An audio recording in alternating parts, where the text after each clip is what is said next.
بسم اللہ الرحمن الرحیم۔ السلام علیکم 7 کلاس، آپ لوگ کیسے ہیں؟ امید ہے کہ سب بچے خیریت سے ہوں گے، میں بھی خیریت سے ہوں۔ پچھلی نشست میں ہم نے غزوہ بنو قریظہ کمپلیٹ کر لیا تھا۔ آج ہم صلح حدیبیہ کے بارے میں پڑھتے ہیں۔ اب جو سبق شروع کرتے ہیں، سبق شروع کرنے سے پہلے جن بچوں نے مجھے سبسکرائب کیا جلدی سے سبسکرائب کر لیں اور پھر ہم سبق پڑھتے ہیں۔ یہ سبق ہے صلح حدیبیہ سیرت النبی میں 4 نمبر، سیرت النبی کا چوتھا ٹاپک۔ اچھا، ہم اب اس کی ریڈنگ کریں گے۔ ہجرت کے چھٹے سال حضور اکرم خاتم النبیین صلی اللہ علیہ وسلم نے یہ ارادہ فرمایا کہ اپنے صحابہ کے ساتھ عمرہ فرمائیں۔ آپ خاتم النبیین صلی اللہ علیہ وسلم 1400 صحابہ رضی اللہ تعالیٰ عنہم کے ساتھ مکہ مکرمہ روانہ ہوئے۔ جب مکہ مکرمہ کے قریب پہنچے تو حضور خاتم النبیین صلی اللہ علیہ وسلم کو پتہ چلا کہ قریش کے مشرکین نے ایک بڑا لشکر تیار کیا ہے، جس کا مقصد یہ ہے کہ آپ خاتم النبیین صلی اللہ علیہ وسلم کو مکہ مکرمہ میں داخل ہونے سے پہلے روکا جائے۔ اس خبر کے ملنے پر آپ خاتم النبیین صلی اللہ علیہ وسلم نے اپنی پیش قدمی روک دی اور مکہ مکرمہ سے کچھ دور حدیبیہ کے مقام پر پڑاؤ ڈالا، یعنی اس پر وہاں انہوں نے قیام کیا۔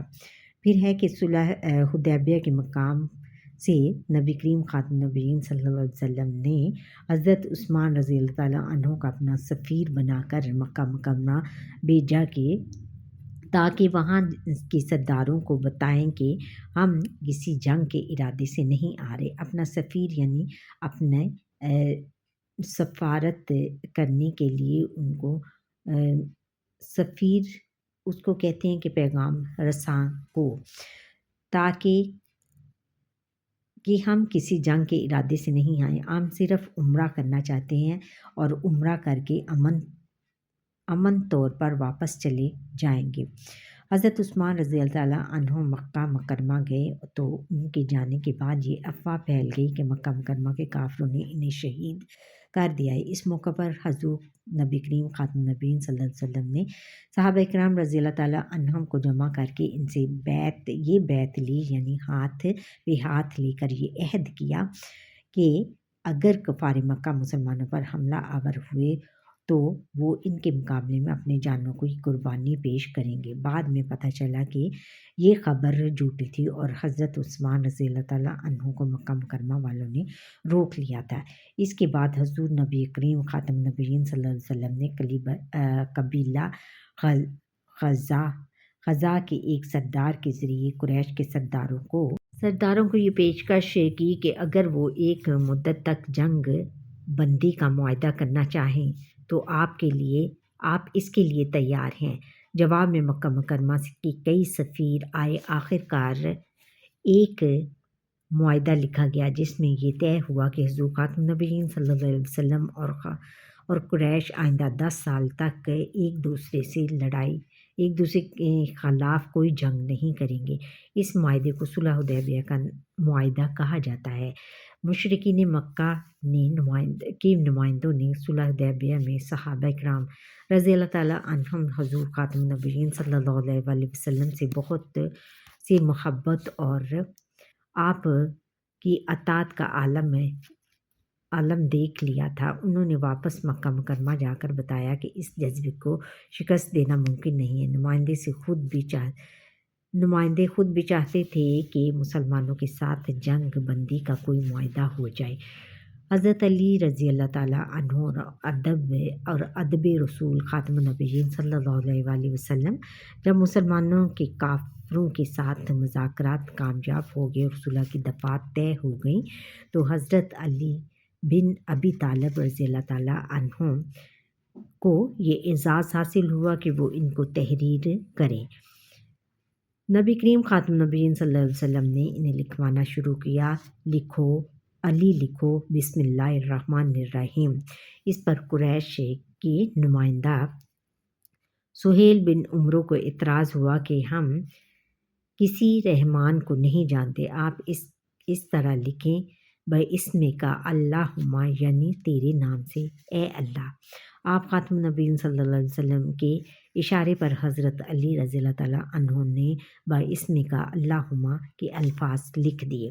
اس کے بعد آپ خاتم النبیین صلی اللہ علیہ وسلم نے فرمایا، علی لکھو، یہ وہ معاہدہ ہے جس پر محمد رسول اللہ خاتم النبیین صلی اللہ علیہ وسلم نے قریش کے ساتھ باہمی صلح کی۔ سہیل بن عمرو نے اس پر پھر اعتراض کیا کہ اگر ہم آپ کو اللہ تعالیٰ کا رسول مانتے تو پھر آپ کے ساتھ جھگڑا ہی کیا تھا، آپ اس کی جگہ محمد بن عبداللہ لکھیں۔ نبی کریم خاتم النبیین صلی اللہ علیہ وسلم نے فرمایا، میں بلا شبہ اللہ تعالیٰ کا رسول ہوں، تم لوگ تسلیم کرو یا نہ کرو۔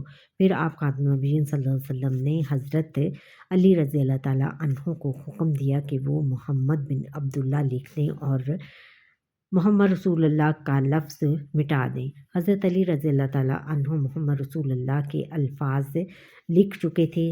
عرض کی کہ اللہ کے رسول، یہ کیسے ممکن ہے کہ میں محمد رسول اللہ کا لفظ اپنے ہاتھ سے مٹا دوں؟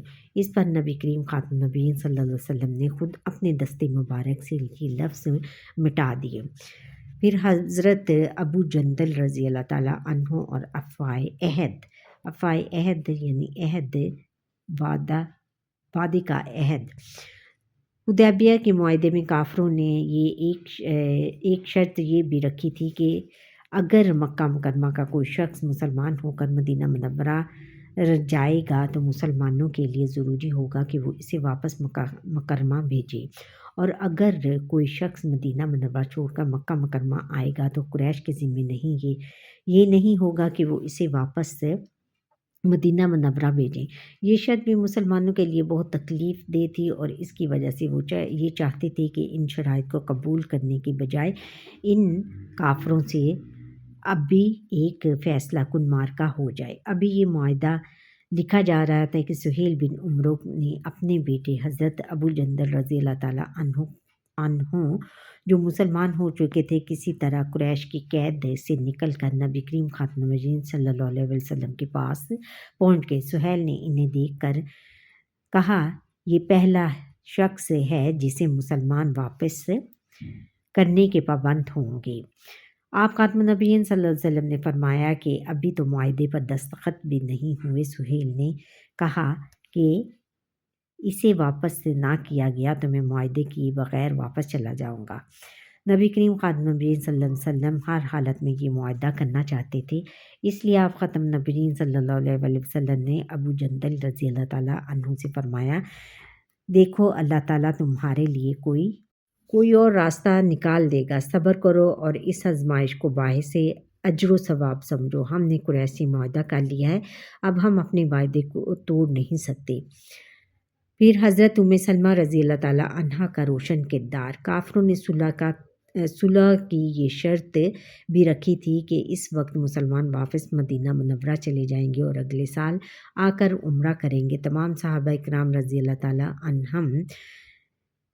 عنہم عمرے کے لیے احرام باندھ کر آئے تھے، اور وہ کافروں کے طرز عمل سے بہت غم و غصے کی حالت میں تھے، لیکن اللہ تعالیٰ کو یہ منظور تھا کہ اسی صلح کے نتیجے میں آخرکار قریش کا اقتدار ختم ہو۔ اس لیے اللہ تعالیٰ کے حکم سے رسول اللہ خاتم النبیین صلی اللہ علیہ وسلم نے یہ شرط منظور کر لی۔ معاہدے کی دستاویز طے ہونے کے بعد آپ خاتم النبیین صلی اللہ علیہ وسلم نے صحابہ کرام رضی اللہ تعالیٰ عنہم کو 3 بار حکم دیا کہ وہ اپنے جانور ذبح کر دیں اور اپنے بال منڈوا لیں۔ عمرہ ادا کیے بغیر واپس جانا مسلمانوں کے لیے بڑا صدمہ تھا۔ نبی کریم خاتم النبیین صلی اللہ علیہ وسلم اپنے خیمے میں تشریف لائے، اپنی اہلیہ محترمہ حضرت ام سلمہ رضی اللہ تعالیٰ عنہا سے اپنی پریشانی کا ذکر فرمایا تو اس عظیم اور دانش مند خاتون نے آپ خاتم النبیین صلی اللہ علیہ وسلم کو مشورہ دیا کہ آپ کسی سے کچھ نہ کہیں، بس اتنا کریں کہ اپنا جانور ذبح کر دیں اور کسی بلند جگہ بیٹھ کر حجام کو بلا کر اپنا سر منڈوا لیں۔ حضور اکرم خاتم النبیین صلی اللہ علیہ وسلم باہر تشریف لائے، اپنا جانور ذبح کیا، حجام سے اپنا سر منڈوایا، اور تو لوگوں نے بھی آپ خاتم النبیین صلی اللہ علیہ وسلم کی پیروی میں اپنے جانور ذبح کرنا اور بال منڈوانا شروع کر دیے۔ صحابہ کرام رضی اللہ تعالیٰ عنہم جہاد کیے بغیر جہاد کے جذبے سے سرشار اور موت پر بیعت کر چکے تھے، لیکن حضور خاتم النبیین صلی اللہ علیہ وسلم کے حکم کے آگے انہوں نے سر جھکا دیا اور صلح پر راضی ہو کر واپس مدینہ منورہ چلے گئے اور اگلے سال عمرہ ادا کیا۔ نتائج اس صلح کے کچھ عرصے بعد ایک واقعہ یہ ہوا کہ ایک صاحب جن کا نام ابو بصیر رضی اللہ تعالیٰ عنہ تھا، مسلمان ہو کر مدینہ منورہ آئے۔ رسول خاتم النبیین صلی اللہ علیہ وسلم نے معاہدے کے مطابق انہیں واپس بھیج دیا۔ انہوں نے مکہ مکرمہ جانے کے بجائے ایک درمیانی جگہ پڑاؤ ڈال کر یعنی بصیرہ کر کے قریش کے خلاف چھاپا مار جنگ شروع کر دی، کیونکہ وہ صلح حدیبیہ کے معاہدے کے پابند نہیں تھے۔ وہاں ان کے ساتھ اور بھی چند لوگ مل گئے تھے۔ اس چھاپا مار جنگ سے قریش اتنے پریشان ہوئے کہ خود انہوں نے چھاپا مار جنگ یہ ہوتی ہے کہ اچانک جنگ کر دی، اور چھاپا مار جنگ سے قریش اتنے پریشان ہوئے کہ خود انہوں نے آپ خاتم النبیین صلی اللہ علیہ وسلم سے درخواست کی کہ ہم وہ شرط واپس لیتے ہیں جس کی روح سے مکہ مکرمہ کے مسلمانوں کو واپس بھیجنا ضروری قرار دیا گیا تھا۔ قریش نے کہا کہ آپ جو کوئی مسلمان ہو کر آئے تو آپ خاتم النبیین صلی اللہ علیہ وسلم اسے مدینہ منورہ میں ہی رکھیں۔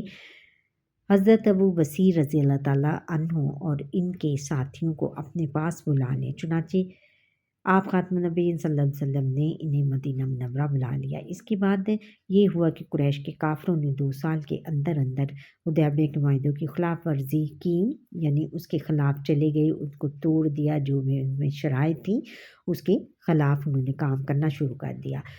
رسول اللہ خاتم النبیین صلی اللہ علیہ وسلم نے انہیں پیغام بھیجا کہ یا تو وہ اس کی تلافی کریں یا معاہدہ ختم کریں، یا تو اس کی تلافی کریں یا اس کی معافی مانگیں یا معاہدہ ختم کر دیں۔ قریش نے اس وقت غرور میں آ کر کوئی بات نہ مانی، جس کی وجہ سے حضور خاتم النبیین صلی اللہ علیہ وسلم نے ان کو پیغام بھیج دیا کہ اب ہمارا آپ کا معاہدہ ختم ہو گیا ہے۔ اس کے بعد آپ خاتم النبیین صلی اللہ علیہ وسلم نے ہجرت کے 8ویں سال 10,000 صحابہ اکرام رضی اللہ تعالیٰ عنہم کے ساتھ مکہ مکرمہ کی طرف پیش قدمی فرمائی اور کسی خون ریزی کے بغیر مکہ مکرمہ فتح ہو گیا، کوئی جنگ کیے بغیر۔ صلح حدیبیہ کے واقعے کے بعد قرآن مجید کی سورت سورہ فتح نازل ہوئی، جس میں صلح حدیبیہ کا ذکر آیا ہے اور فتح مکہ کی بشارت دی گئی ہے، اور اسے فتح مبین، کھلی اور واضح کامیابی قرار دیا گیا ہے۔ 2 سال بعد یہ بشارت سچ ثابت ہوئی اور اللہ تعالیٰ نے مسلمانوں کو فتح مکہ کی صورت میں عظیم فتح عطا فرمائی، جس کا ظاہری سبب صلح حدیبیہ کا واقعہ تھا۔ صلح حدیبیہ کے بعد عرب کے لوگ بہت تیزی کے ساتھ مسلمان ہونا شروع ہو گئے۔ اس واقعے میں نبی کریم خاتم النبیین صلی اللہ علیہ وسلم کے ساتھ آنے والے جانصاروں کی تعداد 1400 تھی، جبکہ 2 سال بعد مکہ مکرمہ کو فتح کرنے کے لیے آنے والے لشکر کی تعداد 10,000 کے لگ بھگ تھی۔ گویا ایک مختصر سے عرصے میں بہت سے لوگوں نے اسلام قبول کیا۔ اس کی سب سے بڑی وجہ یہ تھی کہ اسلامی دعوت کو امن کا ماحول میسر آیا، یعنی سکون جہاں پہ ہو اور لڑائی جھگڑا نہ ہو، ایسا ماحول میسر آیا ملا، اور اس نے تیزی سے ترقی کی۔ پھر حدیبیہ کا معاہدہ اسلامی تاریخ کے اہم واقعات میں سے ہے۔ اس معاہدے کے نتیجے میں مسلمانوں کو پہلی بار صحیح معنی میں امن میسر آیا اور اسلام کی دعوت کو پھلنے پھولنے کا موقع ملا۔ اچھا بچوں، یہ تھا ہمارا آج کا لیسن۔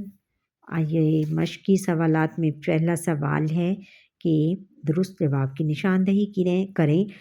اس کا پہلا ہے کہ صلح حدیبیہ کا واقعہ پیش آیا ہجرت کے 5ویں سال، ہجرت کے 6 سال، ہجرت کے 8ویں سال اور ہجرت کے 10ویں سال، ہجرت کے 6 سال۔ صلح حدیبیہ کے موقع پر صحابہ کرام رضی اللہ تعالیٰ عنہم کی تعداد تھی 1200، 1300، 1400 اور 14,1400 تھی۔ صلح حدیبیہ کے مقام سے حضور خاتم النبیین صلی اللہ علیہ وسلم نے اپنا سفیر بنا کر مکہ مکرمہ روانہ فرمایا۔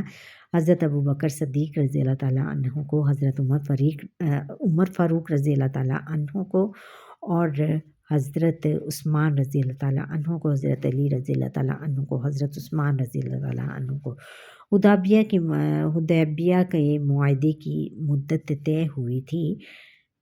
نمبر 1 ہے 7 سال، 8 سال، 9 سال اور 10 سال۔ 10 سال فتح مکہ کے موقع پر صحابہ کرام رضی اللہ تعالیٰ عنہم کی تعداد تھی 7,000، 8,000، 9,000، 10,000 تھی۔ اچھا بچوں، یہاں پر یہ تھا ہمارے آج کا لیسن۔ آپ کو یہ میرا لیسن کیسا لگا؟ اگر اچھا لگا ہے تو کمنٹ کر کے ضرور بتائیں، اور سبسکرائب کریں، لائک کریں، شیئر کریں، اور زیادہ سے زیادہ میرے لیسن کو شروع سے لے کر آخر تک پورا دیکھا کریں، اسکپ مت کیا کریں۔ اللہ حافظ۔